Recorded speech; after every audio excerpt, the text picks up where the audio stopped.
Hi, everyone. Sorry, Hi. we're a bit late in getting started. Hi, Connor. How you doing? Very good. How are you? Good, thanks. Okay. Steve. Hold on a second. Let's see. Is Tom with us as well? Yep, Tom's going to be beside me. All right. Okay. So you've got one screen between two. You've got one. Yep.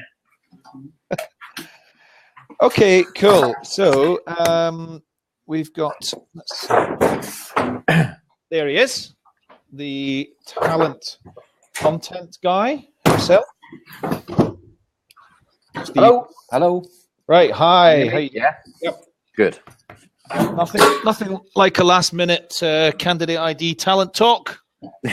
See all these people that do all these highly finessed events, and I wish we worked a bit slower sometimes and did them. So anyway, right, Connor. Steve is one of our Candidate.ID partners, and he's also leading with me our work with staffing agencies. And Steve's a talent attraction expert. So that's why I thought it'd be a good idea for Steve to come and take part. Hello, Tom. Welcome. Your Passle. Your first question is, what is that creature? Because it's not an octopus; it's a quadrupus or something. I think 4 of its legs are tucked behind its back, Adam. Wow. They're busy gathering content, aren't they, back there or something? Okay, that's good. So, I'll just quick intro from me. We just, for everybody that's listening, we haven't done any kind of preparation for this really. I'll do a quick intro. Steve's going to do a quick intro. Tom and Connor do a quick intro. I will ask, and then I'll just ask you some questions about, tell me a bit more about Passle and how it works, because I absolutely know this can be brilliant in recruitment. So here's the caveat for everybody that's listening. This is not a product that's working in recruitment as yet. We're looking at taking it into a couple of our Candidate.ID customers and trying to make that happen right now. It's actually not a particularly complex thing to do. We've just been exceptionally busy, but I think I am going to say publicly that I'm committed to, during 2018, doing lots and lots of partnership stuff with Passle. So, okay, I'm Adam Gordon. I run Candidate.ID's talent pipeline software, based in Glasgow, working with international employers and staffing agencies. Steve? Hello, I'm Steve Ward. I am a talent attraction strategist, but also I work as a partner for Candidate.ID, and I'm pretty much known for the social recruiting content stuff over the last 10 years. So yeah, this is my bag. Steve, sorry, do you want to just really quickly just mention a bit about Cloud9 and how you built the business and what it was based on? Yeah, that's quite an interesting story. Yeah, so I ran a recruitment business for best part of 10 years that was, I guess, purely a social recruiting exercise. So we used social and online platforms and human face-to-face a lot to generate candidate flow, client flow automatically through sheer visibility, reputation.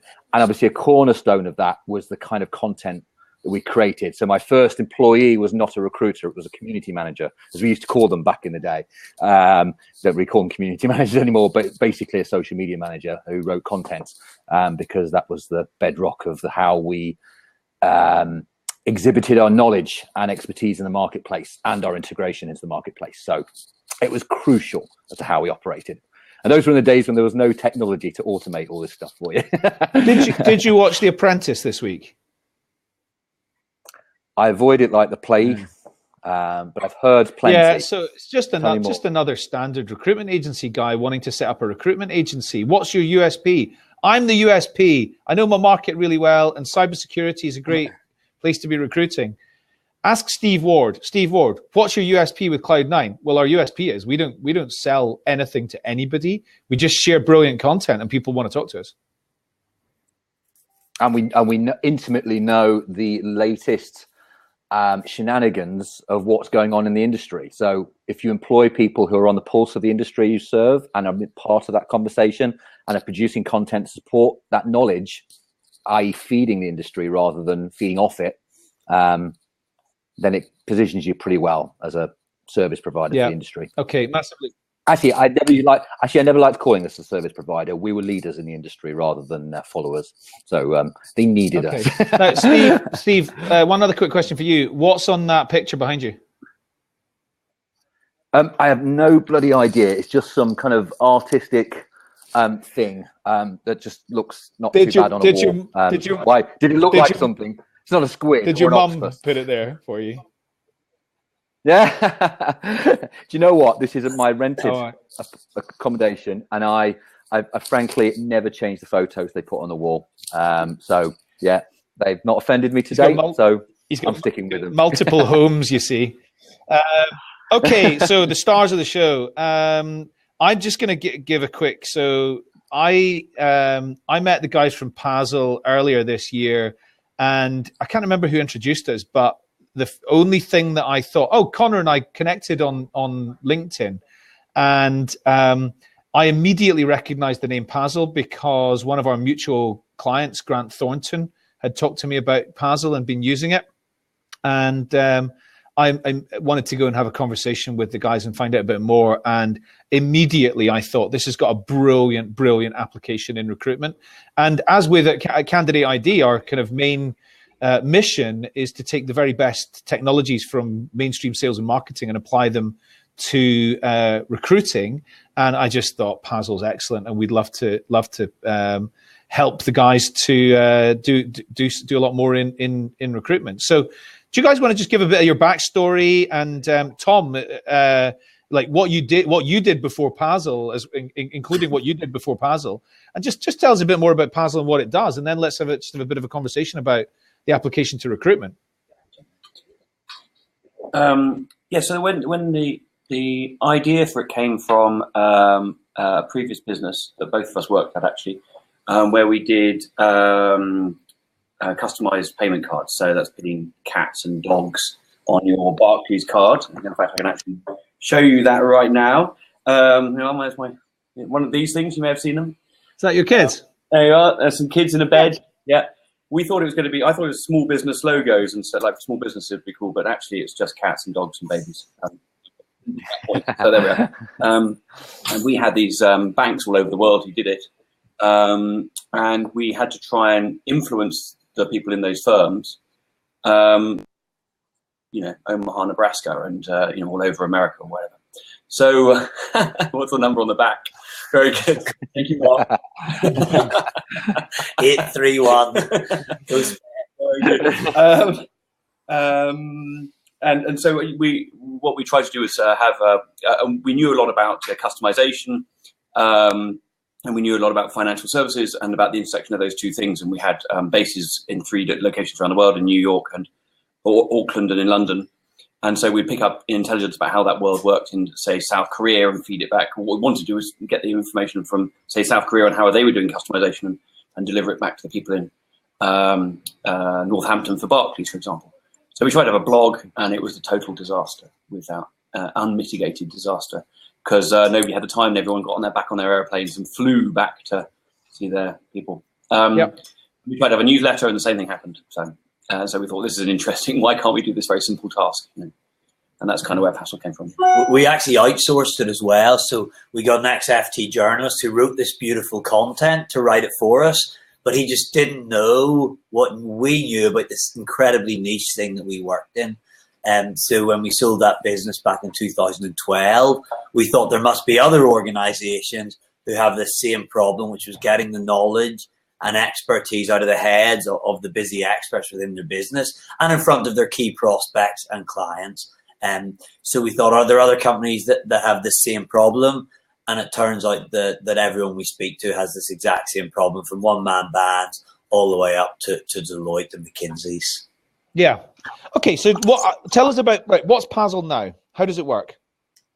So basically, we made it incredibly easy for the busy experts in organizations to generate little nuggets of insights based on things that they're reading online, and pull together a little insight really in about 5 to 10 minutes. And if you can solve that bit of getting the knowledge out of the heads of the experts, then there's lots of ways you can go and get it in front of those people that you want to influence. So whether that be your clients, your prospects, other key stakeholders internally, and more what we're seeing with our clients, and which we'll probably talk more about today, in front of people who could potentially work for your business. Yeah. Okay. So practically, how does it work? I'm a busy expert. I want to be sharing a lot more content because I've got to influence prospects, or I've got to influence people in my industry. I've got to influence people in government or people in media. Or what do I do? How do I use Passle? Okay, so if you're reading something maybe on your phone on the train one morning about on the FT, maybe about the budget or whatever it is you specialize in, with Passle, you can simply take a little quote from the article by highlighting it with your finger. You hit the Passle button on your phone or on your laptop, and then you just give your post a title and add a little nugget of expertise to that. And you hit enter. You can grab in some tweets related to it as well, and it pulls it all together, ready to feed into your website. So in kind of, you can get that little insight out of your head and onto your website. And once you've got it there, then there's lots of ways you can share it. So you can share to your social networks. You can get the wider firm doing that. You can create newsletters very easily with the content to share internally or externally. And recently we built a tool in Passle, which is called Istatoy, and that stands for I saw this and thought of you. And it lets you take your insight that you have created or one that your colleagues created and share that directly with that key prospect or client or person you want to come and work for your business. And then that's when tracking is really interesting, because all you need is one click, but as long as it's the click of that really important person, then it's job done. Yeah, no, really good. Okay, so who are the sorts of people that are using it? So initially we went out to Passle works really well for knowledge-rich time per people, so we started looking at who those people were, and the first people we thought were kind of lawyers and accountants and things like that. So we went after that market. We've got loads of big accountancy firms and lots of big legal firms using this. So getting the partners at law firm, creating regular and timely content.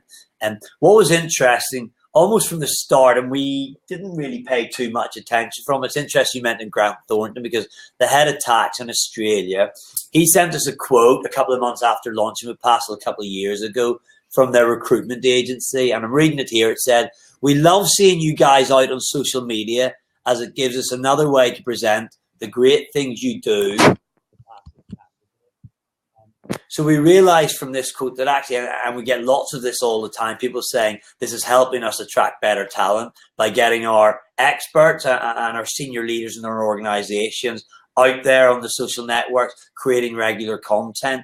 And it appears that people are interested in working for someone like that, rather than some, because Tom and I were talking about it just before we went in this call. The first thing you do when you're told you're going in for an interview is you Google that person you're being interviewed by.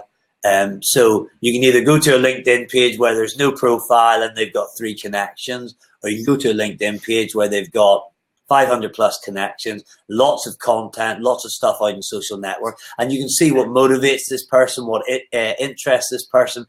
And we were just saying that's probably the person you would rather work with. Massively agree with that. We've just kicked off this morning. Steve, I need to tell you all about this, actually. We've kicked off. A great time. You're in charge of it, Steve. Yeah, well, we've kicked off an exercise with, we haven't up until really in the last month, we haven't really been actively targeting recruitment agencies for Candidate.ID customers. But as of now, we're doing that actively. And we just kicked off 2 projects with one large recruitment agency this morning. And one of the big questions we were asking them was, who are your customers? Are you allowed to say publicly that they're your customers? And therefore, we will go and find, if they've got any great content that we can use through Candidate.ID to do all of the kind of talent nurturing stuff and getting candidates interested.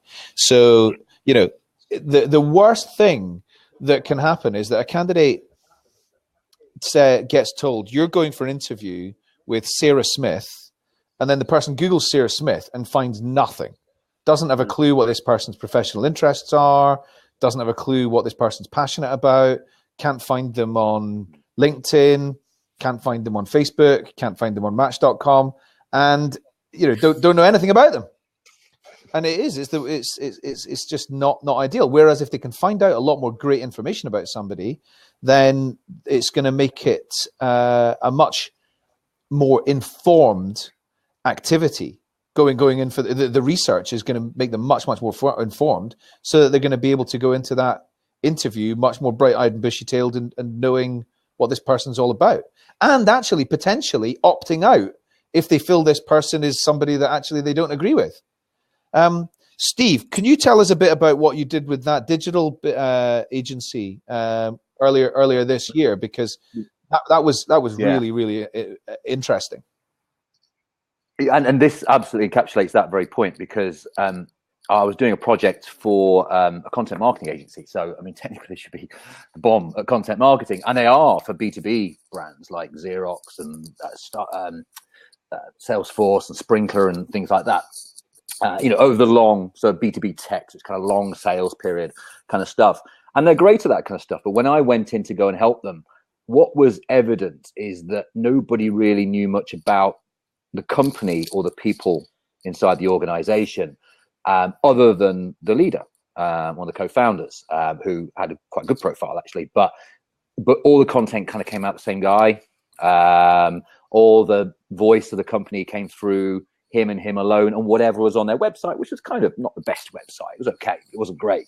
And the first thing I did was to try and, again, go look at the kind of market they wanted to hit, what the niches, look at the leaders within the organization. So if we're going to hire a bunch of people over the next 2 years, who they're going to be working for, who they're going to be working with. It's great they're going to be wonderful. They're going to do some work with Xerox, or they're going to do work with some Sprinkler or whatever. But actually, really what people cared about, I've always felt over the years, is who's the guy or lady I'm going to work with? Who's going to be my mentor?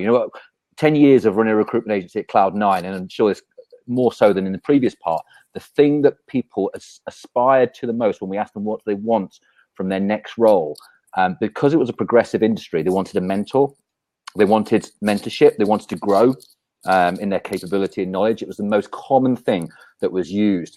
And so that kind of pointed directly towards the fact that people need to know who it is they're going to work for. So I kind of commissioned some of the individuals in there to start writing some content about the stuff that they do. Not necessarily the stuff that they do. Let's put that a different way. The way that they feel about the stuff that they do, or the stuff that's going on in the marketplace, with a combination of strong voice, a reasonable amount of good humor, and also a reasonable amount of discussing pain points as well.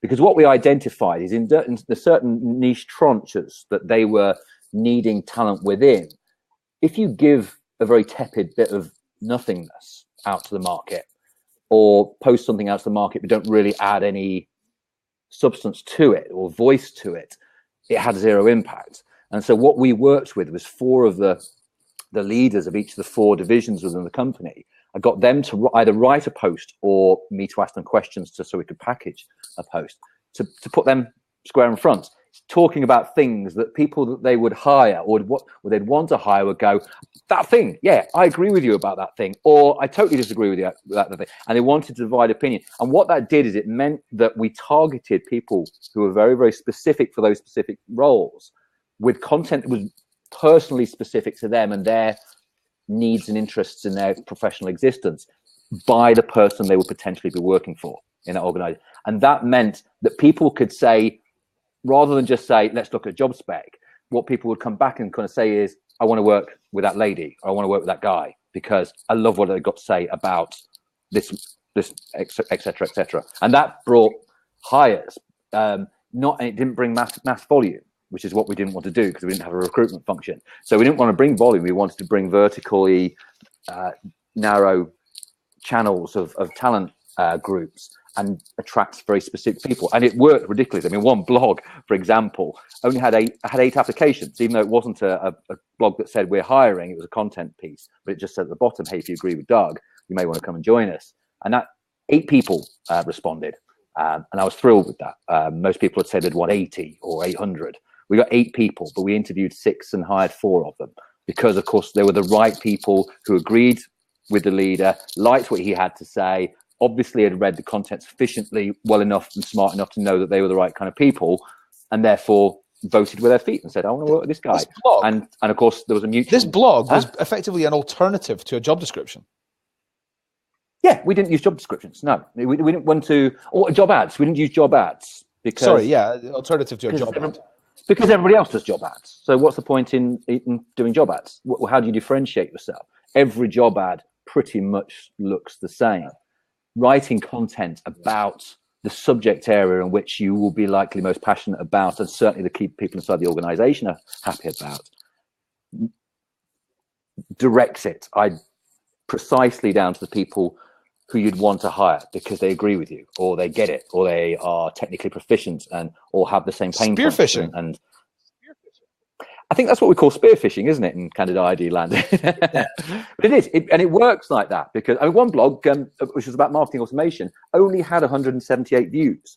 But did we lose any sleep about that? No, because there were only 50 people in the UK who are actually capable of doing the job that we were recruiting. So we weren't going to go for mass market. We just picked a super geeky area. I don't know what it was they were talking about in this blog, but I was just the conduit for it. And we hired 2.5, I'd say 2.5, 3 people, but 2.5 people because one was part-time. But out of this very one person came over from Canada to work because she was like, I want to work for that organization because they're the ones who are doing the next big thing in this kind of region. A job ad would never quite have presented that in the same way. And it would have only had one point of subject, which is we're a company that needs to hire somebody, and yeah, please come and join us. And that's not a reason to go and join a company. It's not a compelling reason to join a company. So we looked at the content and detail and knowledge and mutual knowledge and commonality, as I always call it. It is more of a hiring driving factor than the mere fact there's an open job and a job ad out there. Connor, you comment on that, right? Yeah, we just kind of talking with Tom there. I mean, it's exactly the same when clients are using their content to sell as well. You could put an ad right there. So we always talk about an example. We were working with one of the big 4 recently and their head of insurance consultancy. We were kind of like to that person, what do you want to get out of using Passle? And he was kind of like, oh, we'd like to get 3,500 people reading our insights every month. And we kind of said, are there even 3,500 people in the world who buy insurance services off you? And he said, no. He said, who do you actually want to talk to? And he named 4 companies and 4 or 5 jobs out of each of those companies. So we always say the world is 7 billion people into 20 people. And they're the only 20 people that he needs to read his insights. And if he gets one of those 20 people reading his insight every month, then he's going to be very happy with everything. So it's exactly the same thing. So the exercise I do with recruitment agency CEOs when they want to have an impact on a market for a quite small agency is not think of the whole market. Pick 50 people who you'd like to do business with. Pick 50 people, and we'll start with those 50 people, and we're going to find those people, and where do they sit, where do they talk, what do they say, what do they do, and you make sure that you are swimming in exactly the same lane as they are. Well, I literally turn up at the Queen Victoria swimming pool and probably a little spooky. You just turn up with your kids. Bit much. But you live in Scotland. I know exactly. Exactly why are you here? I just wanted to come swimming with you. Yeah, I was thinking digitally, Adam, rather than. Well, to a degree, actually, sometimes it's quite not the worst idea to turn up in the same place as they go tennis to for club or okay. But maybe don't turn up on the beach when they're sunning themselves in the south of France. Tell me, guys, what you're doing a lot with. You've had a lot of uptake with professional services firms. Why do you believe that is? I think it's interesting because what you're just saying there, Steve. It's because our whole thing is around building trust. So you're trying to educate your clients, and you're trying to, so part of that's to sort of align them with your worldview, as it were. And if that's not appropriate, then that's fine. Then equally fine. And the other thing is to build trust as part of that process, and it's exactly the same thing. If you're going to go and work for somebody, with somebody, for somebody, then trust is a pretty important place to start, because certainly not trusting your boss is a really, really bad start. So actually having some of that personality out there, whether you're going to be advising on an M&A deal for the next, that's going to sell somebody's company, it's a massive deal, or you're working with somebody, it's a massive deal. So it's all the same. It's all the same process. So we all professional services, and also a group called the SITS, so Software and IT Services. So companies where they're putting in Salesforce, for example, and they need a huge amount of consultancy to go alongside that. So Hitachi Consulting is one of them, for example. SAP, those sorts of organizations. Why do you? Trying to get, we're going to bring a piece of infrastructure. How can we trust you to do it? It's the same process. Why do you think these people need? Do you think these people need more help with making it easy to share content, or do you think they've just got more requirement to share content and less time, or what's the reasons? What we've seen a lot in the organisations we work with is that people have been told for years you need to do social media. So you tell a partner, law firm, you need to do social media. So they upload their CV to LinkedIn, they connect with their old uni pals, and then they're not really sure what to do with it. What we've seen is that when you empower these people to create their own insights, they've all of a sudden got something relevant to share to their networks, and people start engaging with that content. They build new leads, they drive more business, and then the whole thing starts to make a little bit of sense. And ultimately, they're selling their knowledge in all those firms. Yeah. The reason you get them is because that, one of the big four, for example, it's not really Deloitte or PwC or KPMG. It's actually Susan Smith, who happens to be the person who knows all about that particular thing. They've done 10 transactions in that area, or whatever it might be.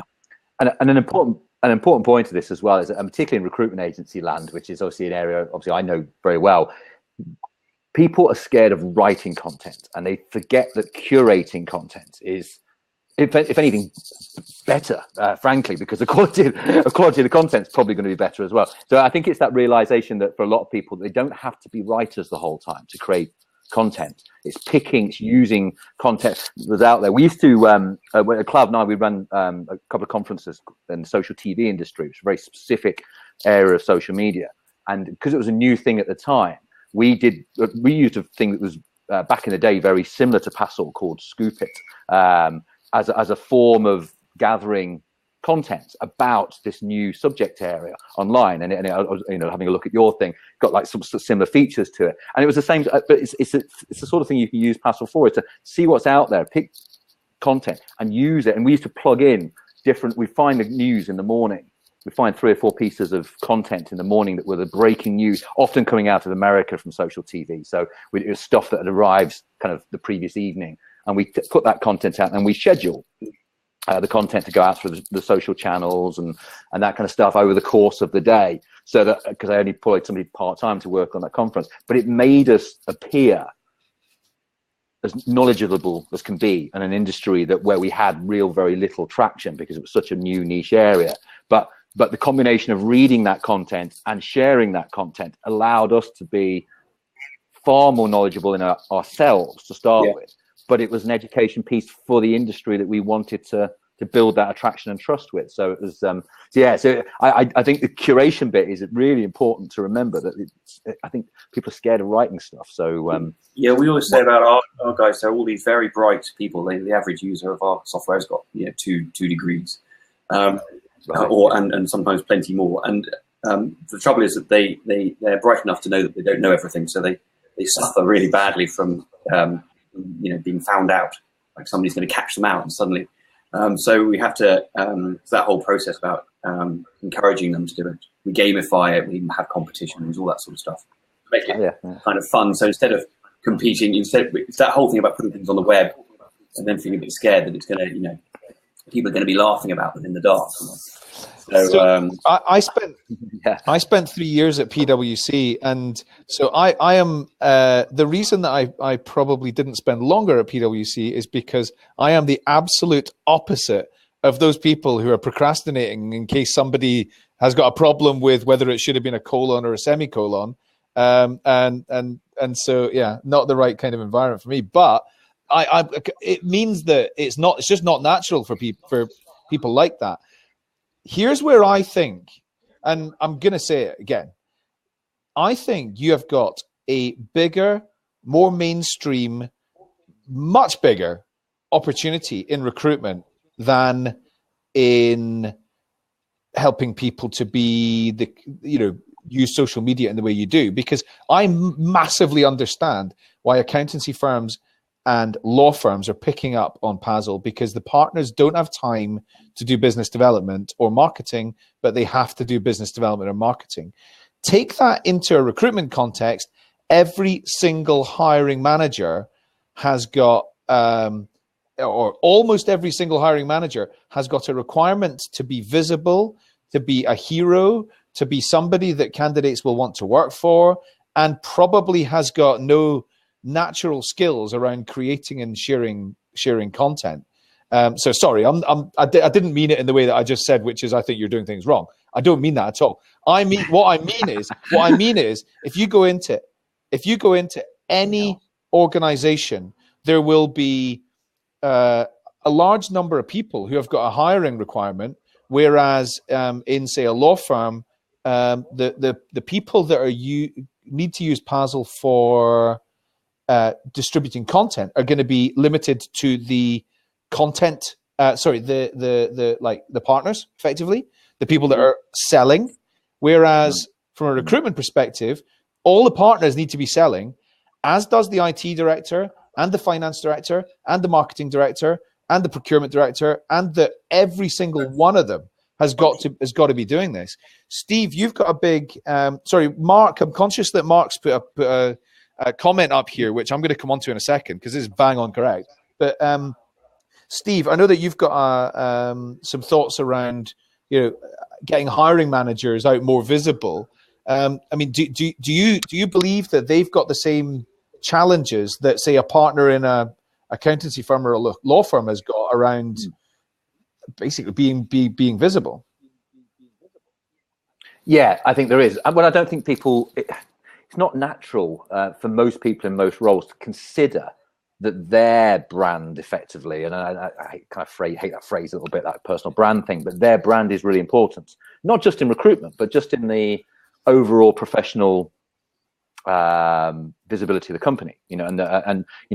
We hear of companies through people. Often we don't necessarily always hear of companies because of companies. We see people on LinkedIn posting interesting stuff, posting content, sharing ideas. And as a consequence of that, we then look at the company that they work for to kind of go, that's interesting. Who do they work for? To try and get some context. Very rarely do you go, right, I want to find out about a company. You don't see content from companies on social networks. They don't have the same kind of impact.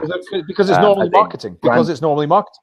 Precisely. And it's corporate marketing stuff. I mean, there was a thing I posted yesterday, actually, a good study by Lighthouse Research on the fact that corporate content, it's just the stuff that people bypass on the way to find the really interesting stuff around job content, career content, the people in the organization, the nuts and bolts, the smell of the coffee, as you call it, Adam, the one to really get the feel for it. They just bypass the corporate stuff. So therefore, but the irony is the corporate stuff costs a effing fortune to produce.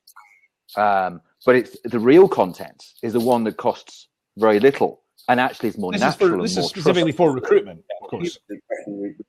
Yeah, of course. I'm thinking of that for recruitment. I'm thinking of down that journey towards career pages and what people typically look at, what they care about in that kind of journey.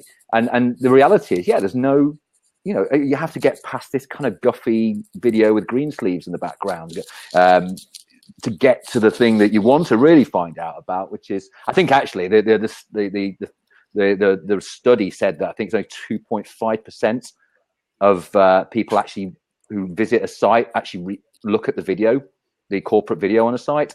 So it's a really low percentage. So to me, that's technically quite poor content, whereas good content is the stuff that people really want to read, which is the human stuff. Now, the reality is line managers, even recruitment people, are still don't regard it as a natural part of their role to produce content.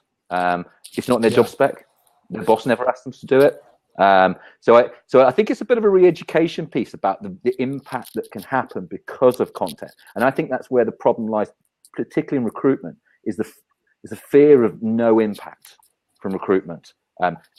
Going back to what Mark is saying there, the agency directors and that side, but also the in-house as well, they don't trust content enough because they can't see the ROI of content. And that's really important. I think, Steve, that ROI thing, so whether it's for recruitment or whether it's selling your product, is this actually doing that? Is it just getting me more people to my website or more just sharing this? So what does that even mean for my business? So our clients more and more want to know, if I do this, what is the impact on the business, and does it actually drive revenue? And when you can start to show that and how it does that, then people will engage and they'll do this on an ongoing basis. Yeah, that's where tracking software like yours.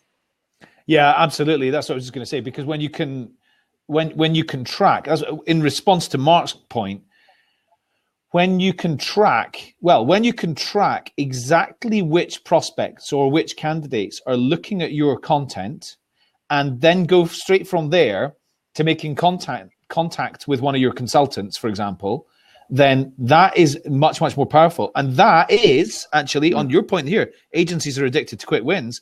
That is quick wins. That shows what the quick wins are.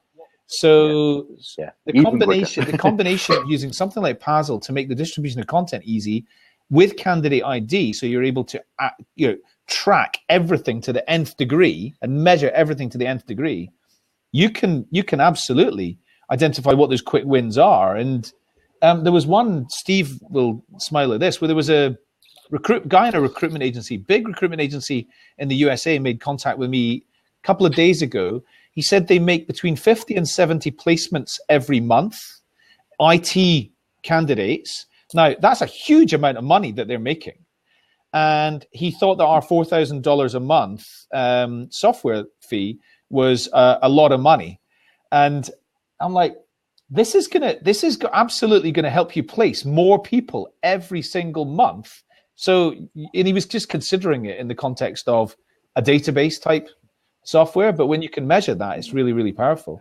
Tell me about, Passle guys, tell me about, has anybody else talked to you about like recruitment and like how it might work for that organization? I know that there was a Grant Thornton example from Australia where the guy said that the recruitment agencies have been pleased about him being more visible.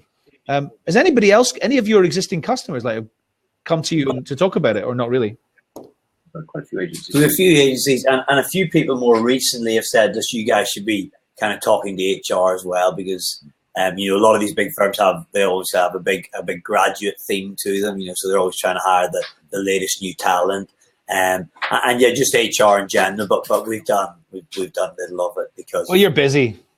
Exactly. Yeah, you're busy. You've already got a massive market to serve. One quite nice example, although it's not really recruitment, but it's more retention. But there's a chap called David Gallagher, who used to be the CEO of Ketchum Europe. Mm-hmm.